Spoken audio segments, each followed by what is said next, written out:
Whoa. I said, whoa. What's good with y'all boys? Now I'm back with another Kidd Reaction, baby. What's good, family? How y'all feeling out there today, man? I got an interesting one for y'all. Interesting one, man. It say when Michael Jordan bullied Larry Bird and instantly regretted, bro.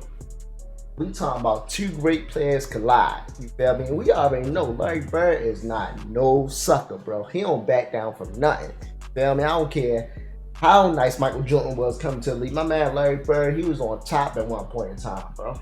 He was on top, bro. So you ain't gonna play with my man. And my man, we already know my man throw them things, man. So look, man, if y'all new to the channel, don't forget to like, comment, subscribe, man. If y'all enjoying the content, go ahead and leave me a comment, man. Or follow me on Instagram, Kidd.TV, man. Let's get straight into this reaction, man. I'm kind of excited. You feel me? Because I want to see how it's going to happen. Larry Bird's story's been... Now let's just get straight into it. Are currently looking at a 21-year-old Michael Jordan, a kid who is fresh off his junior season at North Carolina and has yet to play in a single NBA game. You are also currently looking at a 27-year-old Larry Bird, who is in his prime. Looking at this matchup on paper, this should have been no contest. Jordan was the leader of the 1984 Olympic team, a team made up of college kids, while Bird, he was leading a team full of NBA All-Stars who were supposed to toughen up the college kids before the Olympics and show them what life in the NBA was like. Only that's not what happened. Instead, Michael would go on to embarrass Larry and in turn created a rivalry that Michael himself would regret, because sure, Mike put up individual numbers against Bird and the Celtics that were absurd, but as you are about to see, during his time in the NBA, Michael Jordan eventually got the best of basically every star he ever faced off against except for one, and that man is Larry Bird. Now, you guys may remember this sequence from The Last Dance, and I'm going to explain to you why it's so meaningful. Enjoy yourself, dog. You That's how they give it up, baby. I love it. I love it. I love it. Real competitive people, you feel me? Got that chip on their shoulder, bro. They both amazing, bro. Both amazing.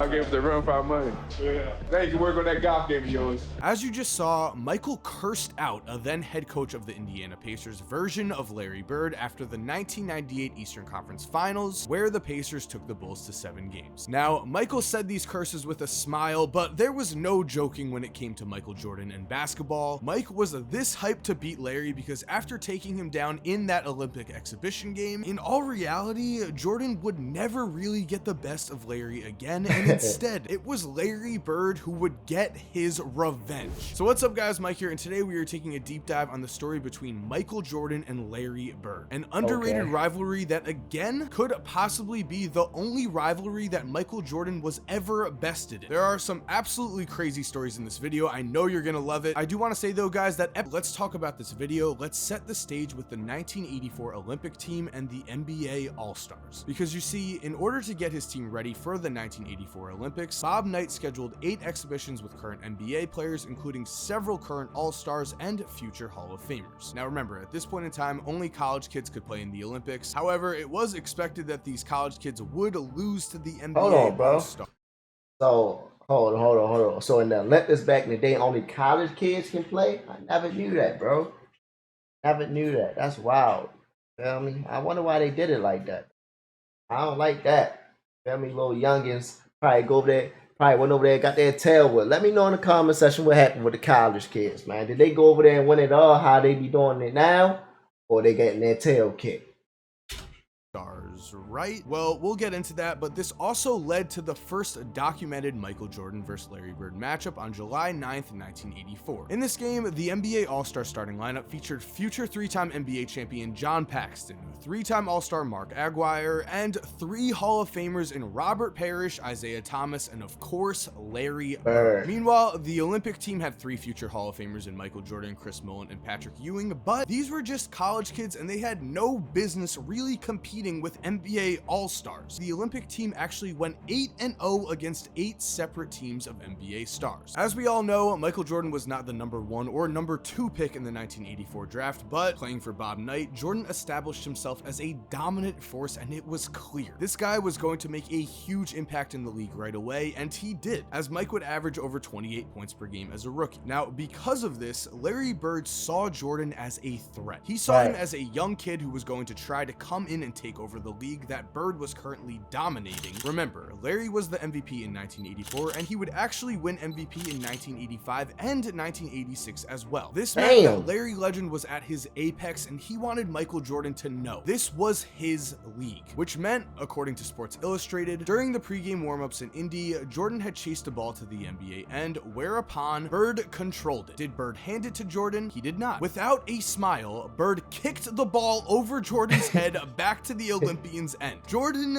didn't seem surprised. He just don't play with my man Larry, man. Jordan crashed to the floor in Milwaukee, and Johnson paused to help him up. The NBA coach waved Johnson off. Get away from him. He's been over our backs all night, shouted none other than Oscar Robertson. Looking at Larry Bird specifically here, you heard that right. When a ball bounced to the NBA All-Star side and Michael Jordan went to retrieve it, Larry Bird did not give it to him. Instead, he kicked it over Michael Jordan's head. With this, Larry was telling Mike, I don't care who you are, you're going to have to earn respect in the NBA, and it's going to be tough. The thing is, though, this move would look kind of silly because on this night, Michael Jordan would embarrass the NBA All-Stars, including Larry Bird. Mike would help.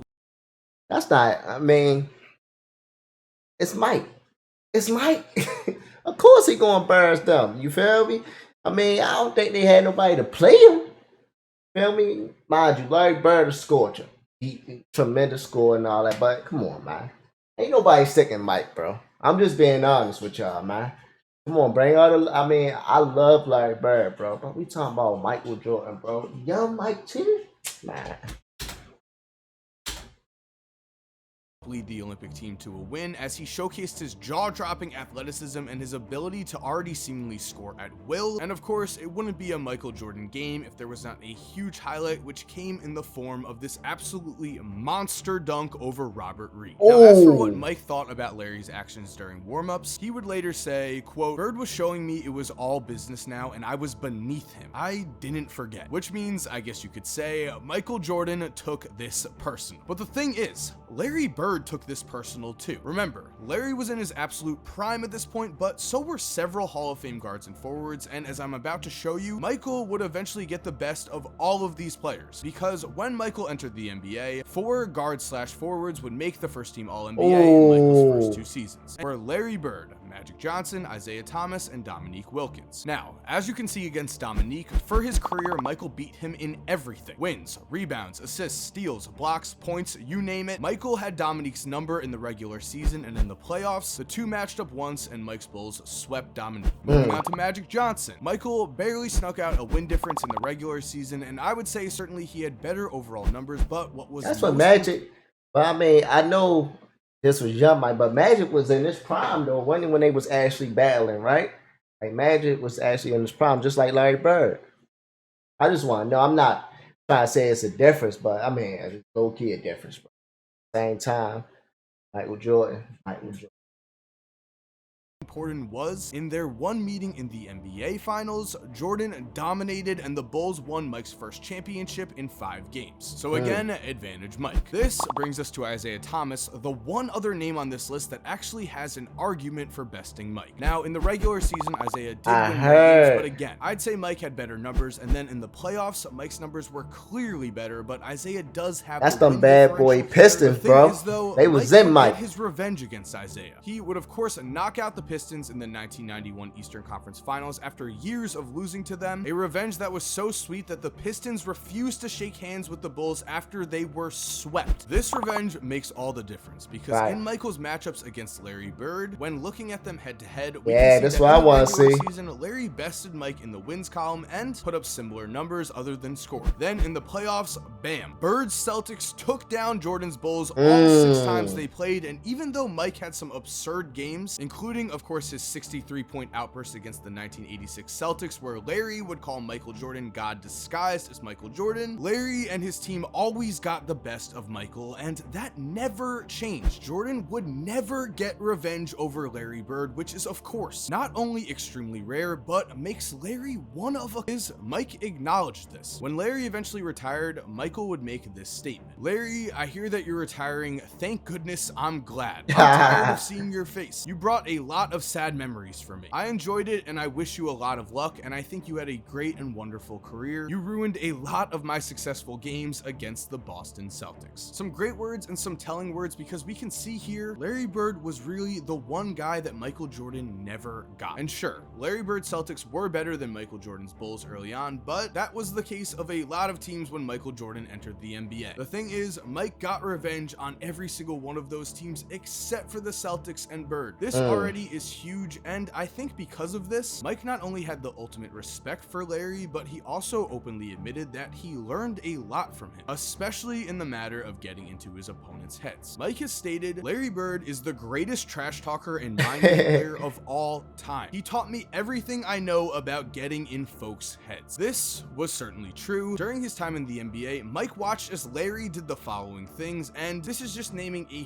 few Larry Bird trash talking stories, as there are a ton. But number one, in Mike's rookie year, Larry was playing the Atlanta Hawks and dropped 60 points, an amazing feat that was even more incredible because, according to Doc Rivers, quote, "The last shot he said in the trainer's lap coming down the court, which meant it was going to be a three and it was going to be from deep. And then he said, 'Who wants it?' Then I think Reggie Brown, I'm not sure who it was, ran out after him. He shot this high rainbow. It goes in. I remember Reggie that shot, bumps bro. into him and accidentally knocks him on our trainer's lap. Yes, Larry Bird actually landed in the trainer's lap, scored 60 points on the Atlanta Hawks, and the Atlanta Hawks bench celebrated. Absolutely amazing. Story number two, of course, Larry went into the locker room before the 1988 three-point Larry contest, Bird was a asked everyone savage, competing bro. who is Let's coming stop in playing second, with him, then man. proceeded to keep his warm-up jacket on and win the contest on this final shot. This is a tie for the money. Yo! Larry Bird at the buzzer with the two-point ball. Then, of course, we have number three, an absolute classic, as on Christmas Day in 1990, Larry went up to Indiana Pacer Chuck Person before the game and said, "Hey, Chuck, I have a Christmas present for you." Then, during that game, he pulled a three in Chuck's face and said, "Merry Christmas," as he drained it. These are just three of the legendary trash talking stories that Larry Bird racked up during his NBA career, and I wanted to highlight them because Michael saw what Larry was doing. Michael saw how effective this trash talking was and began to do the same. He saw that Larry played mind games with his opponents and that this paid off big time, and so Michael developed his own style of getting into his opponents' heads and even went as far as befriending Charles Barkley during the 1993 NBA Finals, taking him golfing before Game 4 of those finals and giving him a $20,000 earring so that Chuck would lose his competitive edge. That's right. When asked why he did this, Mike supposedly said, "He won't get in my way the rest of the series. What's $20,000 to me? Charles thinks we're great friends. I hate that fat f." And absolutely. Bro. Jordan, that's on a whole nother level, bro. Trying to become friends with somebody, you feel me? Just to get in somebody's head. Come on, bro. Dang, bro, your win ambition was too high, bro. That's too high, bro. I'd rather face somebody straight up instead of that's low key dirty. What y'all think? Let me know in the comment section, bro. I never knew that. That's wild. Incredible story, and again, Michael himself said that he learned from Larry. He learned how to get into his opponent's heads, and this paid off big time as his career progressed. That was crazy. Which brings us to my final thoughts. What should we take away from this video? Well, to me, I think it's remarkable that the one guy that Michael Jordan could never best was Larry Bird, and maybe, of course, if Larry Bird's back did not give out, Michael would have gotten his chance to take down Bird because his career would have been longer. But it can also be said that if Larry's back held up, he would have been better, he would have stayed in his his MVP form, and it could have been the Celtics who were beating the Bulls in the playoffs in the late 1980s, so Larry could have even gained a larger advantage on Jordan. We'll never know for sure there. What we do know is that in an extremely rare occurrence, it was an opponent who took things personal against Michael Jordan and actually got the better of him. Yes, Larry Bird took the loss in that 1984 exhibition game, but then after that, he did not do a whole lot more losing, especially in the playoffs. 6-0 for Larry Bird and the Celtics. That is something that Larry Bird will take to his grave and is the reason why Michael was so hyped to beat Larry Bird when Larry was a coach. Finishing up here though, I do also think it's awesome that Mike really held no hard feelings against Larry. Sure, he is a competitive psychopath and always wanted to beat Larry, but he has openly praised Larry Bird. He has openly said that he has learned from Larry Bird, and he has said that he used this knowledge to help himself become the greatest. Larry Bird had a pretty shot, bro. With that said, guys, I hope you enjoyed today's video. Thank you for watching. If you did enjoy the video, remember to leave a like and subscribe, and also go check out my podcast and subscribe and turn on post notifications there. You're gonna be entered to win a PS5 or an Xbox Series X, and on this channel, that's it for yo. No going off about that giveaway, but yeah, man, Mike never beat Larry, bro. Mike never beat Larry, bro. That's one person he couldn't get, bro. Larry Bird. Every time somebody talk about Mike now, bro, I gotta talk about Larry Bird. There's no way I can't talk about Larry Bird about somebody talking about Mike, bro. Damn, man, that's crazy how I'm just actually not, like, I knew about Larry Bird, bro, but I never knew that Larry Bird was like on top like that, bro. I never knew he was this amazing, bro. I never knew that, man. Damn, that's wild. But man, I know y'all love these Larry Bird videos. Send me more, man. You feel me? Y'all want me to keep dishing out, let me know. I just want to let you know I appreciate y'all. If y'all like the content, go ahead and like, comment, subscribe, baby. And I'm out.